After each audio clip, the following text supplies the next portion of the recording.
All right, guys, we got a good show for you today. Today we have Jared Wolfe. He's on the PGA Tour, first golfer ever come on. Thanks for coming on, man. Yeah, absolutely. Thanks for having me on. Yeah, so I spent all week and I was watching the Byron. You made the cut this weekend. How do you think that event went for you and everything? It was a great week. It was, scores were pretty low, and the golf course played relatively pretty easy for 3 of the 4 days. I felt like I did pretty good for 2 of the 4 days, and the other 2 days kind of got lapped. But all in all, after a stretch of 3 or 4 missed cuts in a row, I think it was 3 cuts in a row I missed. It was good to just get that cut in, and then I had a great Sunday to see a bogey free round. Hadn't seen one of those in a while either. Yeah. So it's good to see that. Good to see some results and a lot of birdies. Yeah. So you've had a chance to like compete on the tour this year. What's that experience been like? And what's like your favorite event you've been to so far? And yeah, it's been so much fun. They really take care of us out here. They do a really good job of of all the perks and amenities that they give us, and courtesy cars, and the food's been amazing. And my wife gets to drop our daughter off at childcare, which is pretty awesome. Yeah. That's pretty good. And then on top of that, we're playing really good golf courses. Obviously going to Pebble and playing out there was really nice. I was getting to see that course and Spyglass and Monterey Peninsula. That was awesome. Torrey was probably my favorite one. I didn't play great there, but it was a course like playing it. I knew like this is a golf course that when I usually play well, I'm going to play really well here. That's kind of my style. A long golf course that you have to hit the ball well on off the tee, and that's usually my strength. But which thankfully that's coming back. That one I enjoyed a lot. Sea Island, I enjoyed that. The RSM, that was a Yeah. really fun. Also being close to home and having friends and family come up and watch it, that was a lot of fun as well. And then, my best finish so far was at Valero, and that was a lot of fun. So birdied 16 3 of the days with the big crowd watching. That Yeah. was a lot of fun. The par three uh, made a couple of bomb putts on 18 to get the crowd going. So that's always a lot of fun too. Yeah, no, it's awesome because like for me as a fan, like watching it, the PJ Tour does such a great job of like showing your guys' life and like everything around it for the career. So it's so awesome to see. So I personally I feel like golf has become like a lot younger sport. All my friends have wanted to get in and like play like once a week. And I feel like it's really like happened since COVID. What do you think's like a big reason for that? And did you notice that at all?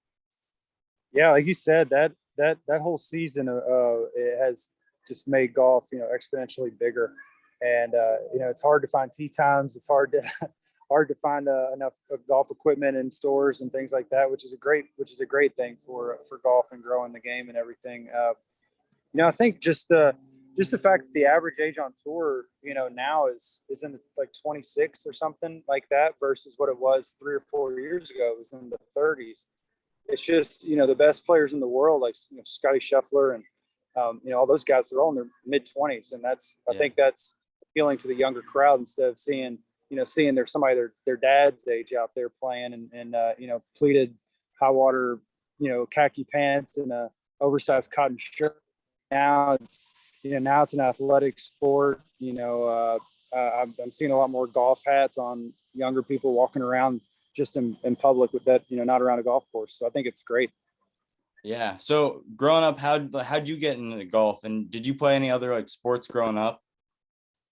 Yeah, my dad and my granddad played a lot of golf, and at first it was just kind of a way for me to hang out with them, and just be with them and stuff. And then I started taking a liking to it, and then eventually they let me use some of their clubs, hit some putts, hit some chips, whatever. And it just kind of grew into a something that kind of came natural to me, but also something that I enjoyed doing. But I played, I wanted to play other sports growing up. I wanted to try high school basketball and stuff, but I played a lot of church league, a lot of things like that. Yeah. Playing softball, basketball. I loved playing baseball. Played little league for a while. Just things like that. I loved playing multi-sport things. It made me miss golf when I wasn't playing it and not get burned out. Yeah, no, that's one thing I always talk about on here is like playing as many sports you can, just as you said, so you don't get burned out. And I think it just helps everything. One thing I always like to talk about, everyone's college like experience was different. And, the recruiting process is one thing I've noticed everyone's is different. Can you talk about like what your college recruiting experience was like? Yeah. So ours, yeah. When I was younger, we didn't have as many junior tournaments going on. We had AJGA and a couple others. I mean, we had a decent amount to get national exposure, but for myself, I wasn't that great in high school. I thought I was, but I didn't know. I didn't really know what great golf was, and so I was applying to like Wake Forest, Arizona State, Yeah. like all these big schools when I was younger, and then I wanted to go to Louisville. That's where I grew up, so I wanted to go to the University of Louisville. I was a big fan of it and everything, but they had all these All Americans and stuff, and I remember, and I told my coach this later on, but I remember he was one of the first guys to call me. It was from Murray State. The coach called me, and I remember, being nice and cordial and stuff, and I hung up, and I was like, I'm not going to Murray State. I'm going to one of these big schools.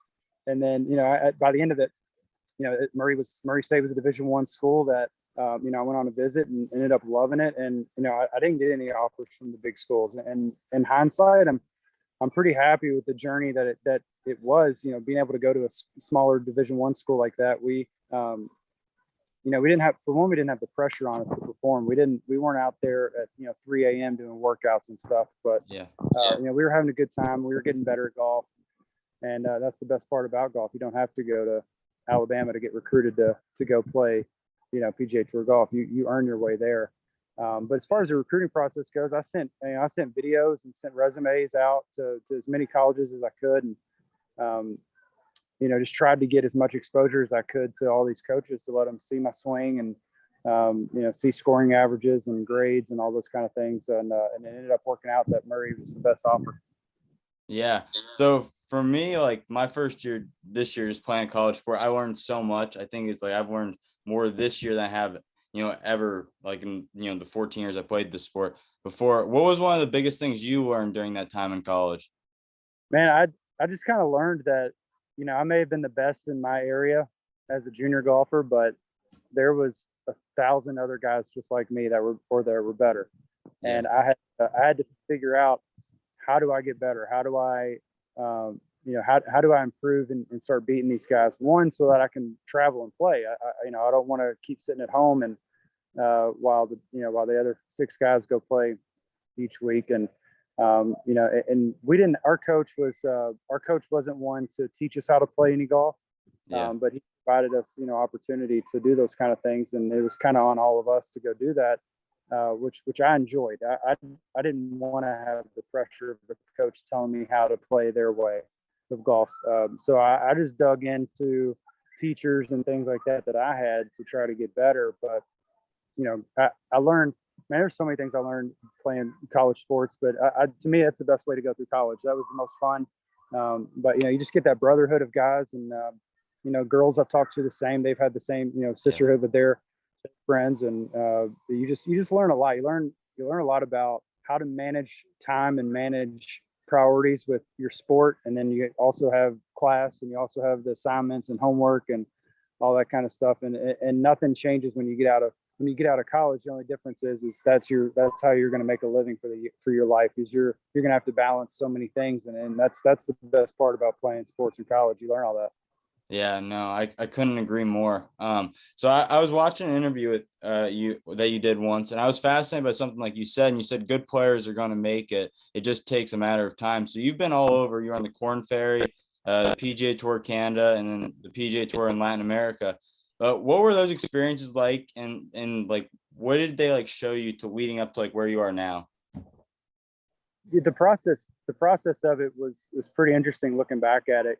From 2010 when I graduated in college, it was all mini tour stuff. They didn't have Canada and Latin America tied into the PGA Tour. So when I got that first year, I got out on the Corn Ferry Tours, web.com. Then, I was kind of thrown into the wolves. I'd never played against guys like that, and my confidence got shattered pretty quick, and I only made a couple cuts and stuff, but I knew I wasn't done. And thankfully they had those other tours. And, I went to Canada the year after and made a couple cuts, learned a few more things, and eventually went down to Latin America and found some success there. And I think that's kind of a testament to, there's a lot of different routes that everybody can take to get to certain places. there's some guys that go European tour. There's some guys that go just mini tours and Monday qualifiers and things. But for me, I needed to go somewhere that I needed to see some success. And being down in Latin America, I saw that within the first year I was there. And that I think that just was confidence on building on top of confidence. And then, learning how to travel, learning how to play golf without all the comforts of getting to the golf course an hour and a half early and stretching and all this other stuff. Like sometimes in Latin America, the Uber didn't show up until 30 minutes before your tee time, and you just had to roll up and go, and that kind of thing. So that was a lot of good learning there. And, I think learning how to travel was a huge part of that, playing in other countries and, being flexible and things. Cause, the Corn Ferry Tour, our first 4 or 5 events each year were all out of the country. So and those were the ones you had to perform in real quick to keep your chances at playing for the rest of the year. Yeah. You talked about like adapting and everything, the tour. And I feel like this is a question that people don't ask a lot. So when COVID hit for you, I was wondering how it impacted like players like yourself, because you were still trying to get, a tour card and everything. And, I was just wondering how that affected you. Yeah, it was a wild time. Obviously, it was a wild time for everybody for a lot of reasons. But if we're just speaking strictly for the job and golf, it was really weird because I had one in the Bahamas, and which basically all but locked up my PGA Tour card. With just maybe 1 or 2 more decent finishes, and then all of a sudden I'm at the Players on Tuesday and Wednesday, going around to the trucks and all that kind of stuff, and then we pack up our car. We're about to drive to Louisiana, and we get that email that says, "Hey, we're canceling events and stuff." And it was like, man, now what? Like at first we thought it was just gonna be a couple of events, and then it was a couple more, and then there was a couple more, and then all the guys were like, man, are we gonna reset the points, or are we starting over? Like, what does this mean? And it was just a wild time. And then when we got told, when we come back, it's going to be a mega season. It was kind of a good kick in the butt because I couldn't rest. I couldn't be lazy the rest of the year. I had to go and perform, or else my win didn't matter. And and dealing with that pressure of you still don't have it locked up yet. You still got to go play, and you still got to perform.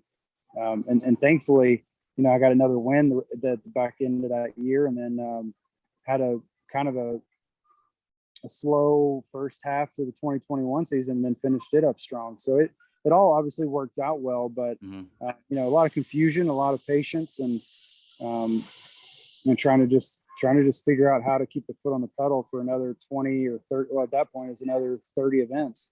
Yeah. So you talked about, what did it mean to you, like getting that PGA Tour card, and like how many starts does that card guarantee you and everything?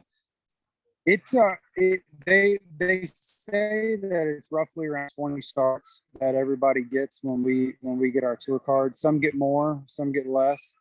And now I've played 16. I think I'm going to get another probably 7 or 8. So at 23 to 24 events, which is enough to perform. Like you've got to. They may not be the WGCs and the Bay Hill and Memorial and majors and all that, but we're still playing for the 500 points each week. We're still playing for a $9 million purse, and if you play well, like that's what I keep saying. Like you said in the interview, if you play well, there's nothing they can do to keep you down. And even like right now, I'm in 200th on the points, 207th on the points. If I play well to finish the year, there's nothing they can do to keep me out. If I, Yeah, that makes sense. I'm interested, like, how do you plan a schedule, and like what events you play and what events you don't play in a season? Our plan for all the guys that come from the Corn Ferry Tour, most of our planning is just what events can we get into with our category. For if people are listening that to kind of educate a little bit, the graduates from the Corn Ferry Tour are the bottom of the exempt category on the PGA Tour, meaning in a field that's 133, I think is the number, 133. There's a good chance most of us aren't going to be playing. But when they get to a field of 156, we'll be playing just by the sheer numbers of it. And so there's a lot of events that we don't get, even if we want to get into them. So we just kind of have to play the ones that we're in. Not a lot of guys in our category take weeks off on purpose. They're all basically forced weeks off because we can't get into an event. Yeah. Finally, like a few questions. So like I gotta think like one of your next goals would be to compete at a major. Like, what do you need to do like in your game to get there, you think? I think it's just getting comfortable with a lot of with a lot of it. It's I call it figuring out my formula. Mhm. I figured it out on Latin Tour. I figured it out on Corn Ferry Tour, and that's just that formula is what do you do on Monday when you get there until Sunday when you leave, and how do you and how do you get that formula to equal out to winning? And so I'm figuring that out, and part of that is becoming comfortable with the success out on the PGA Tour because that success does come with a lot more, reward. It's hard sometimes to get that off your mind, and so that's one. My putting's starting to get better again. I've struggled a lot lately. When I say lately, most of the season with the driver off the tee. Not equipment wise, just me. So I'm getting back to playing one shot, playing a nice cut with it, and getting everything. And this last week I drove the ball well. Week before I drove it well. So when the driver's going well and the putter's going well, that's usually for me is a good recipe, and I think that's gonna help me when it comes time to get into these majors. Yeah. How important is like the mental side of things for you in golf? Oh, huge, big. Yeah, it's so important. Like you know, the way my physical abilities this whole past week at the Byron Nelson didn't really change. Thursday through Sunday, the only thing that changed was kind of my mental expectations of what the day was. Thursday, you kind of go out, you have no expectation because you haven't played yet. It's your first day of the first actual competitive day of the week. So, I had kind of a no expectation except, I know I'm playing well, I'm hitting well. I'm going to go and try to have a good, mindset of just staying into the moment of what I'm doing. I have a good Thursday, and then Friday comes around, and now I'm fighting. I'm fighting thoughts of, well, we want to manage it. We don't want to miss it more than this. We don't want to hit, just extra thoughts that don't need to be there. And then, Yeah. same on Saturday because, well, all right, cool. Now we made the cut, and Saturday it's like now it's moving day. So, 6 holes in, I'm not where I want to be, and so I get a little frustrated. And then, we roll around to Sunday, and now I'm 71st. And I'm like, well, I've got nothing to lose now. I'm just going to go and play golf the way I know how to play, and end up shooting 7 under. And I'm like, man, like that. It's hard to get yourself into that moment Hmm. or into that kind of thinking, but when you do it over and over again, it's a lot easier.